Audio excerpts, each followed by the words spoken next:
மணப்பெண்ணின் பிரத்யேகமான திருமணம். விவாஹா தி சென்னை சில்க்ஸ்.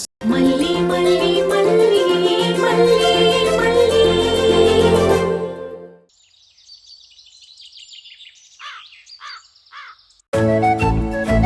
என்னங்க கேரேஜுக்கு போற நினைப்புல சாதாரணமா போயிடாதீங்க.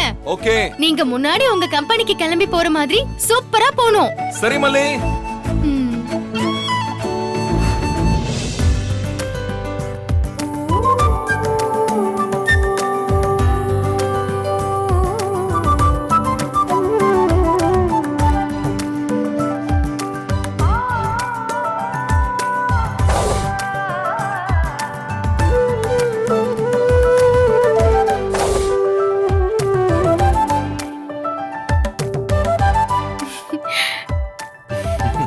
உங்களை திரும்ப இப்படி பாக்குறதுக்கு எவ்வளவு சந்தோஷமா இருக்குங்க.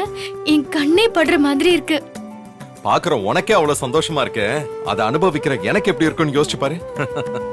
சரி, டிஃபன் ரெடியா இருக்கு, உட்காருங்க. சரி. வெண்பா,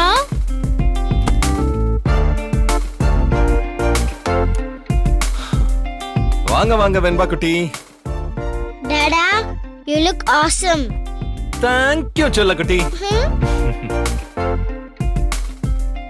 இந்தாங்க. இந்தா. நீயா சாப்பிட்டுருவியா?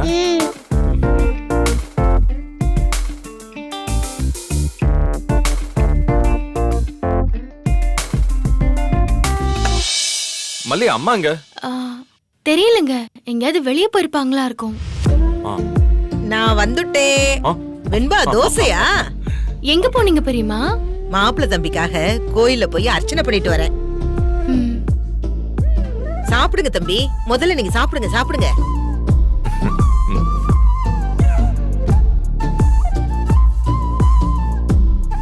இருங்க, நான் கை கழுவிட்டு வந்துடுறேன். சரிங்க தம்பி. வெண்பா, இன்னொரு தோசை வேணுமா? சரி, சாப்பிடு.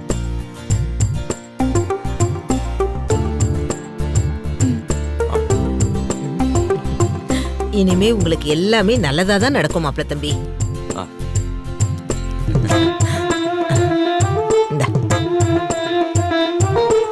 அம்மா சரி, நான் போயிட்டு வரேன். சரிங்க தம்பி. போயிட்டு வரேன் மல்லி. செல்லுகுட்டி, பை பை. டாடா. Bye டாடா, all the best. Thank you மா.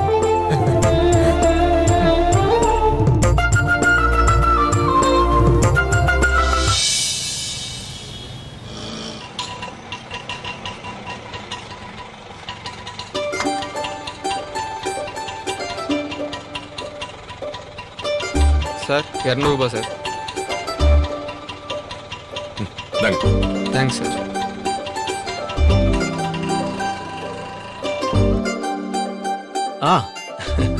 Good morning. Good morning. வாங்க மிஸ்டர் விஜய். சந்தோஷ் சார் மேல தான் இருக்காரு. நீங்க என்னென்ன ஒர்க் பார்க்கணும், உங்களோட ஒர்க் நேச்சர் எப்படி, எல்லாத்தையும் எக்ஸ்பிளைன் பண்ணுவாரு. இன்னைக்கே உங்களுக்கு டாஸ்க் அசைன் பண்ணிடுவாங்க. Thank you sir. Santosh sir நான் பார்க்கறேன். ஓகே, பாருங்க. பாய். விஜய் சார், நீங்க எப்படிங்க? அது ஒரு பெரிய கதை ராஜன், நான் அப்புறமா சொல்றேன். சார், ஆல்ரெடி சில விஷயங்கள்லாம் கேள்விப்பட்டேன். மனசுக்கு ரொம்ப கஷ்டமா இருந்தது. உங்களுக்கு இப்படி ஒரு நிலைமை கண்டிப்பா வந்துடக்கூடாது சார். ஒரு முதலாளியா உங்களை பார்த்துட்டு இப்படி ஒரு எம்ப்ளாயியா பார்க்கறதுக்கு ஒரு மாதிரி இருக்கு சார். ஓகே, விடுங்க ராஜன், அதெல்லாம் தாண்டி வந்தாச்சு. அதை பத்திலாம் இனிமே பேச வேண்டாம்னு நினைக்கிறேன். சரிங்க சார். உங்களை யாரை பார்க்க சொன்னாங்க? மிஸ்டர் சந்தோஷ். சந்தோஷ் சார் கேபினா? நேரா போங்க, அங்கேதான் இருக்கு. Sir, all the best. Thank you.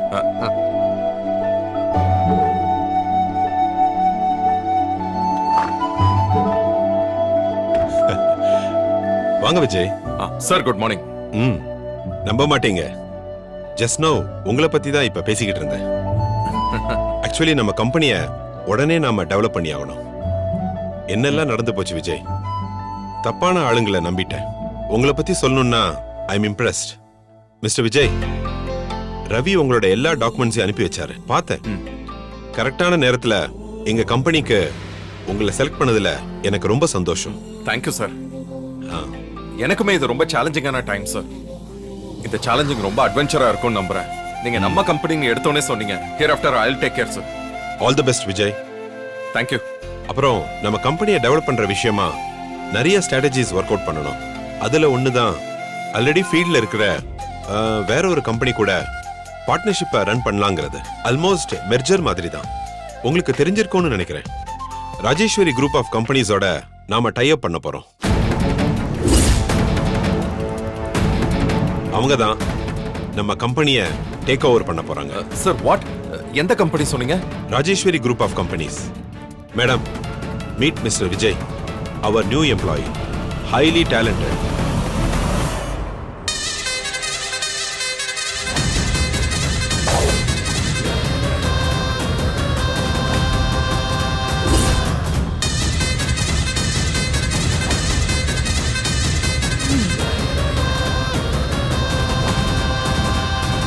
O, sir தான் நீங்க சொன்னவரா?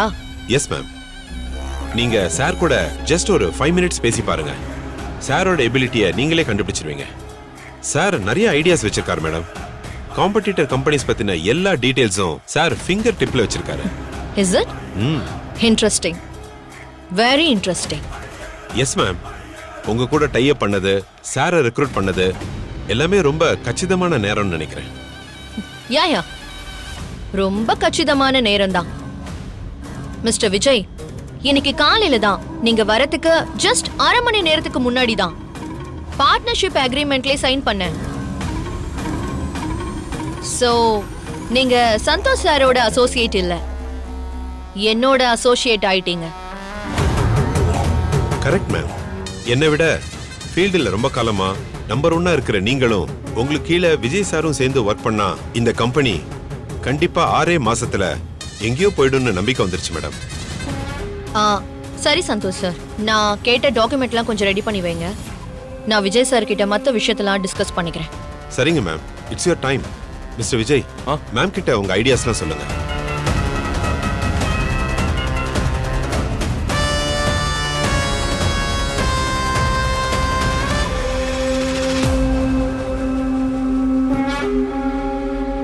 அப்புறம் விஜய் சார், போட்டியா இருக்கிற கம்பெனிகள் எல்லாம் காலி பண்றதுக்கு நிறைய ஐடியாஸ் எல்லாம் வச்சிருக்கீங்களாமே, அப்படியா?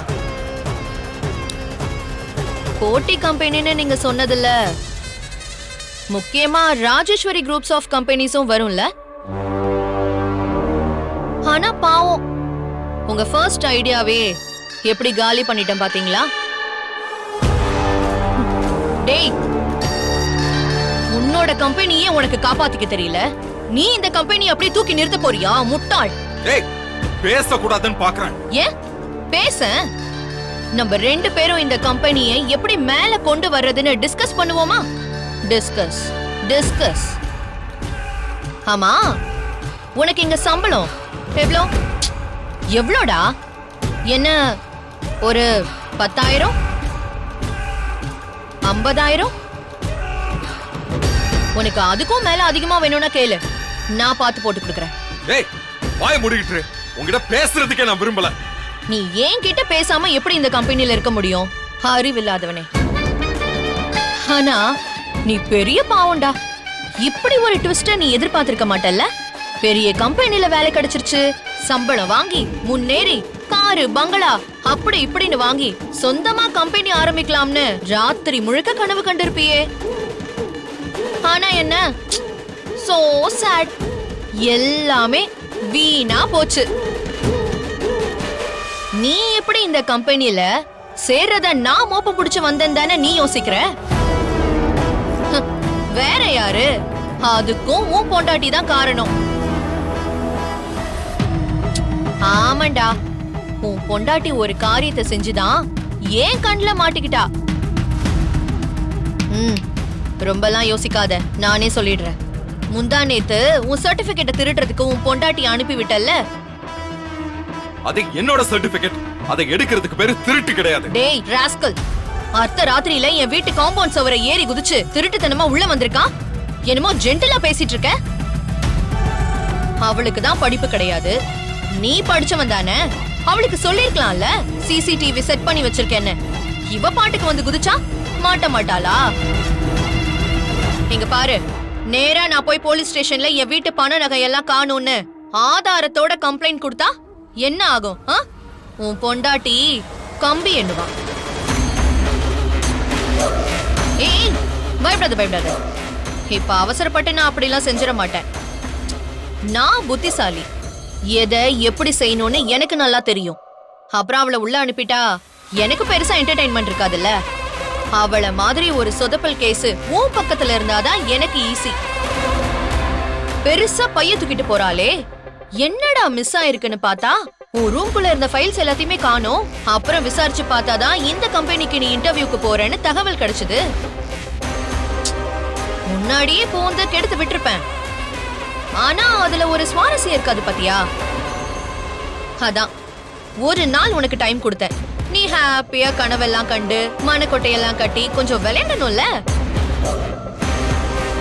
அப்புறம் அடிக்கணும், ஒரே அடி, எந்திரிக்கவே முடியாத மாதிரி ஒரு அடி. நீ எல்லாம் ஒரு மனுஷன். உன் கூட பிறந்ததை நினைக்கிறப்பவே எனக்கு அப்படியே அருவருப்பா இருக்கு. உன்னை நான் என் அம்மா மாதிரி நினைச்ச பாத்தியா? என்ன நானே ஏதாவது பண்ணிக்கணும். டேடே இருடா, இது ஏன் கம்பெனி. நான் தான் இங்க பேசுவேன், நான் தான் இங்க எல்லாத்துலயுமே செயல்படுவேன். ஜாயினிங் லெட்டர் ரெடி பண்ணியாச்சு. அது கூடவே இன்னொரு லெட்டரும் ரெடி பண்ணி வச்சிருக்கேன். என்னன்னு கெஸ் பண்ணி பாப்போம். Termination letter.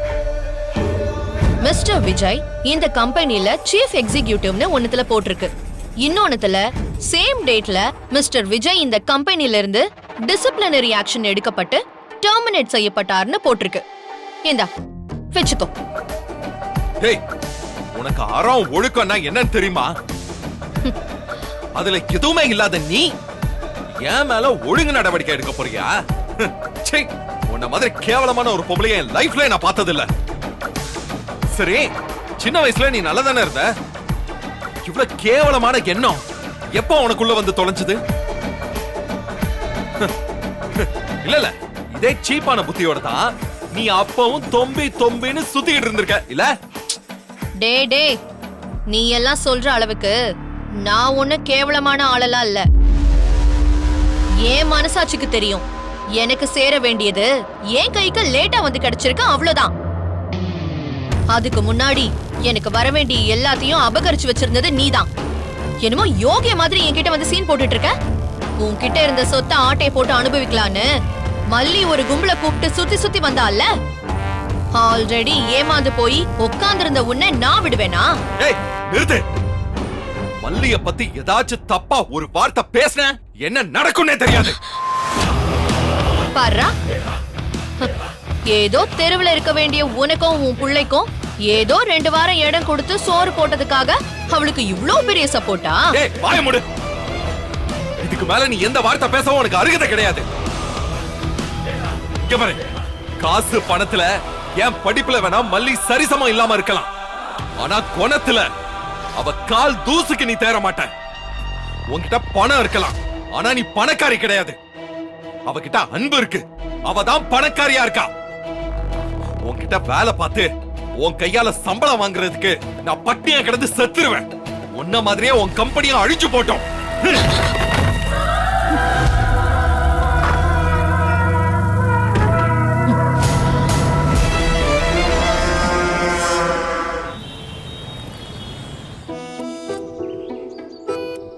இனிமே டெலிவரி வேலைக்கெல்லாம் போக வேண்டாம் தான் நினைக்கிறேன் தெரியுமா? ஏன் மல்லி, நான் அப்படி அவ்வளவு கெஞ்சினே மாப்பிள்ள தம்பி போக வேணான்னு ஸ்ட்ரிக்டா வேற சொன்னாரு. அப்படி இருந்தும் போயே திருவனு வம்படியா போனேன். இப்ப என்னாச்சு புள்ள? என்ன பெரியமா புரியாம பேசுறீங்க? அவரோட சம்பளம் சொன்னல 50,000. நமக்கு என்ன அவ்வளவா செலவாயிட போகுது? அவரோட சம்பளமே போதும். வாங்கின கடனை எல்லாம் திரும்ப கொடுக்கற வழிய பாக்கணும். உங்களுக்கு கொடுக்க வேண்டியதையும் கொஞ்சம் கொஞ்சமா கொடுத்து முடிச்சிடுறேன். நான் அவரையும் உங்களையும் வெண்பாவையும் நல்லா பாத்துப்பேன். ஓ, உனக்கு அந்த அளவுக்கு ஆயிப்போச்சா? இங்க பாருங்க பெரியம்மா, நீங்க நான் கேக்கலன்னா கூட பணம் நகைன்னு எவ்வளவோ எங்களுக்கு செஞ்சிருக்கீங்க. நடு ரோட்ல நிக்க விடாம ஒரு கூரைக்கு கீழே எங்களை வாழ வச்சிருக்கீங்க. அதுவே பெரிய விஷயம். எல்லாத்தையும் நோட் பண்ணி வச்சிருக்கேன் பெரியம்மா. சம்பளம் வாங்க தொடங்கினதுல இருந்து வட்டி போட்டு எல்லாத்தையும் கொடுத்து செட்டில் பண்ணிடுவேன் பெரியம்மா. ரொம்ப ஓவரா பண்ணாத மல்லி, அப்படியே வாயே நாலு போடுவேன். எங்களுக்கு உங்களுக்குன்னு அப்படியே பிரிச்சு பேசுற. ஓ, இப்ப நீங்க எல்லாம் ஒன்னாயிட்டீங்க, நான் மட்டும் அந்நியமா போயிட்டேனா உனக்கு? இருக்கட்டும் இருக்கட்டும். ஐயோ சாரி பெரியம்மா, உங்களுக்கு ஞாபகம் இருக்கான்னு தெரியல. நான் உங்ககிட்ட பணம் கேக்குறப்பெல்லாம் கடனா தாங்கன்னு தான் கேட்டிருக்கேன். அதான் உண்மையிலேயே நீ சொல்றது வருத்தமா இருக்கு, ஆனா இன்னொரு பக்கம் ரொம்ப சந்தோஷமா இருக்கு. நீ மாப்பிள்ள தம்பி வெண்பா நீங்க 3 பேரும் தான் இனிமே நீங்கங்கிறது. மத்த எல்லாரும் வேறதான். பெரியம்மா முதல்ல கொஞ்சம் பணம் கொடுத்தாருல்ல, அதுவே ஒரு ஆள்கிட்ட அவர் வட்டிக்கு வாங்கிட்டு வந்தாராம். அத முதல்ல கொடுக்கணும். அதையும் கொடுத்து முடிச்சிட்டா கடன் எதுவும் இருக்காது. அதுக்குன்னு ஒரு நேரம் வரணும் மல்லி. இப்பதான் அது அமைஞ்சிருக்கு. அது வரைக்கும் எனக்கு ரொம்ப நிம்மதிதான். அம்மனுக்கு வெள்ளிக்கிழமை வேண்டிக்கிட்டே நெய் விளக்கு போடணும் பிள்ளை. இதுல நீங்க பண்ண ஹெல்ப் நிறைய இருக்கு பெரியம்மா. எங்க அம்மா உயிரோட இருந்தா கூட இதெல்லாம் பண்ணிருப்பாங்களான்னு தெரியல. உங்க அம்மா உயிரோட இருந்திருந்தா இதை விட பெருசாவே பண்ணிருப்பா. எதுக்கு இப்ப தேவையில்லாத பேச்சு? எனக்கு உங்களை விட்டா வேற யாரு இருக்கா சொல்லு?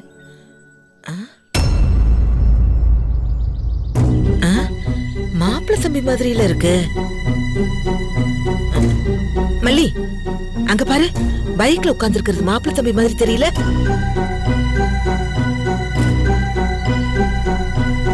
ஆமா பெரியம்மா, அவரேதான்.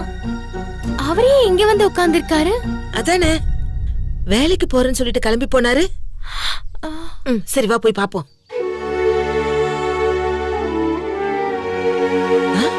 ஏய் மாப்பிள்ள தம்பி, என்னங்க இங்க வந்து உட்கார்ந்திருக்கீங்க? மாப்பிள்ள வேலை கிடைச்சிருச்சுன்னு சொன்னீங்கல்ல, இன்னைக்கு ஜாயின் பண்ணணும்னு சொன்னீங்கல்ல, என்னாச்சு? என்னாச்சுங்க? போனீங்களா இல்லையா? ஏதாச்சும் பிரச்சனையா? உங்க முகமே சரியில்லையே. உங்க திறமைக்கு வேலை கிடைக்காமலாம் இருந்திருக்காது, எனக்கு தெரியும். அந்த கம்பெனில என்ன சொன்னாங்க சொல்லுங்க மாப்பிள்ள. இருங்க நானே என்னன்னு போன் பண்ணி கேக்குறேன். அம்மா போன்லாம் பண்ண வேண்டாம். அந்த கம்பெனி சைடுல ப்ராப்ளம் இல்ல. பின்ன நீங்க போகலையா? ஏங்க என்னாச்சு? போன மல்லி, இன்டர்வியூல செலக்ட் ஆனதெல்லாம் உண்மை. வேலையில ஜாயின் பண்றதுக்கு அவங்க என்ன வர சொன்னதும் உண்மைதான்.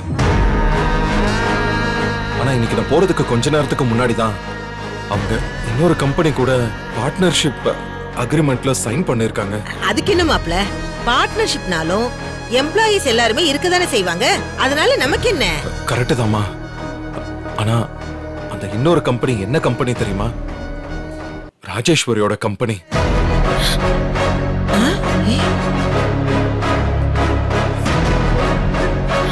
ஐயோ என்னங்க இது அநியாயம். எங்க போனாலும் நமக்கு இடைஞ்சல் பண்றதுக்காகவே தேடி தேடி வந்து தொலைஞ்சிட்டாளே. நம்மள அவ வாழ விட மாட்டா மல்லி. எங்க போனாலும் வாழ விட மாட்டா. அவளும் வாழ மாட்டா, நம்மளையும் நிம்மதியா இருக்க விட மாட்டா. நான் தோத்துட்டேன் மல்லி. சரி சரி, நம்ம திரும்பவும் ஜெயிச்சிடலாம்னு நினைக்கிற வரைக்கும் நம்ம தோத்துட்டதா நினைக்க முடியாதுல்ல. ஆனா அவ என்ன ஜெயிக்கவும் விட மாட்டா, நிம்மதியாவும் இருக்க விட மாட்டா. நான் தோத்துட்டேன். அப்படியெல்லாம் சொல்லாதீங்க, நான் இருக்கேன், பாத்துக்கலாங்க. இந்த பாதகத்துக்கு எப்படி மாப்பிள்ள மூக்குல வெத்துச்சு? எனக்கு எதுவுமே புரியல. கடவுளே விடுங்கம்மா. ஒருவேளை இன்னைக்கு தெரியாம போயிருந்தாலும் சீக்கிரமா இன்னொரு நாள் இதே வேலையை அவ செஞ்சிருப்பா. அப்ப இன்னும் கஷ்டமா இருக்கும்ல. இப்படி நீங்க போற இடத்துக்கெல்லாம் அவ வந்து எல்லாத்தையும் நாசம் பண்ணிட்டே இருந்தானா இதுக்கெல்லாம் என்னதாங்க முடிவு? அவளை என்னதான் பண்றது? வாழ்க்கையில என்ன வாழறதுக்கா வழி இல்ல மல்லி? இந்த கம்பெனி இல்லன்னா இன்னொரு கம்பெனி. கம்பெனியே இல்லனாலும் நம்ம சுயமா ஒரு தொழில் ஆரம்பிக்கலாம். பாப்போம். சாமி என்ன வழிகாட்டாமையா போயிடும். சாமி நல்ல வழி காட்டி இருக்குன்னு நம்பிதான் போனோம். இப்படி ஆகும்னு நினைச்சா போனோம். இப்போ இந்த நிமிஷம் வாழ்க்கையை பத்தி நினைச்சாலே எனக்கு ரொம்ப பயமா இருக்கு. எனக்கு இப்ப எது மேலயும் நம்பிக்கை இல்ல. அடுத்து என்ன செய்ய போறோம், ஏது செய்ய போறோம்னு எனக்கு அப்படியே ஒரு மாதிரி குழப்பமா இருக்கு. ஐயோ அதெல்லாம் எதையுமே யோசிக்காதீங்க மாப்பிள்ள. என்ன இருந்தாலும் மனதைரியத்தை மட்டும் இழக்கவே கூடாது. மல்லி மாப்பிள்ளைய கூட்டிட்டு வா. கொண்டா வா. இதுக்கே இப்படி உடைஞ்சு போயிட்டா எல்லாம் சரியா போயிடுமா? வாங்க வீட்டுக்கு போலாம். அடுத்து என்ன பண்ணலாம்னு யோசிக்கலாம். நல்லதே நடக்குங்க. நாங்க இருக்கோம். உங்களுக்கு எப்பவும் உங்களோட நான் இருக்கேன். நீங்க மனசை மட்டும் விட்டுறாதீங்க. வாங்க.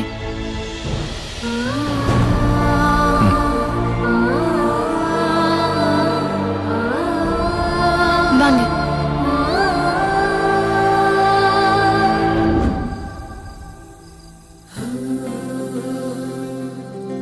வெண்ணிலவு சாரல் நீ, வீசும் குளிர் காதல் நீ,